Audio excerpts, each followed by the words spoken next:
It was a day that I will never forget for as long as I live.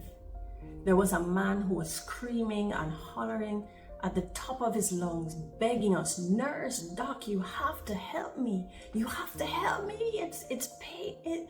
I'm gonna die. I don't want to die." And it was just horrible because it was my day one as an intern. And although my head was full of book knowledge, I didn't have the technical skills. I didn't have the know-how to do the procedure that he needed that would save his life.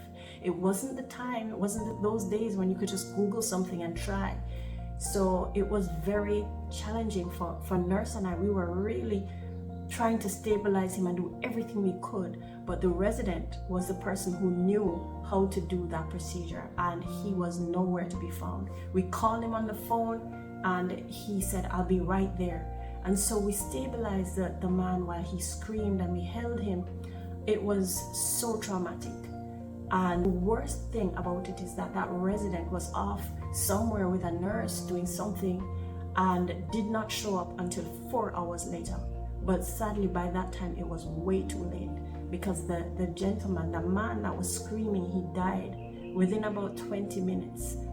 And just the hopelessness of that moment, the helplessness that I felt was enough to leave such a strong impression on me that I decided that my life was going to be about bringing hope, because I never ever wanted to feel that helpless, that hopeless ever again. And also I realized that the thing that would have saved him would have been knowledge.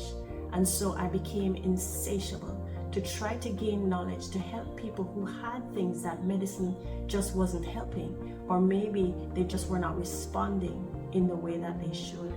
So those hopeless people, I decided to find out what people in other countries were doing to help in areas that we were struggling over here in the West. And so that's what led us to form JCAM.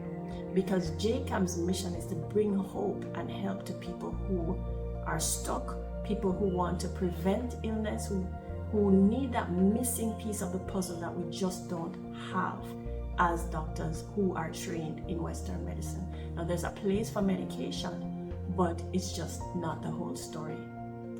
There's a place for diet. We bring diet, medication, we bring technology to the table as well. And we find that we're able to really fill those gaps and help so many more people than we would have been able to help if we just practiced regular medicine alone. And so we work along with your doctor to help you to manage the root causes while you are managing the symptoms along with your doc. And so that's the magic about what we do and why we do what we do.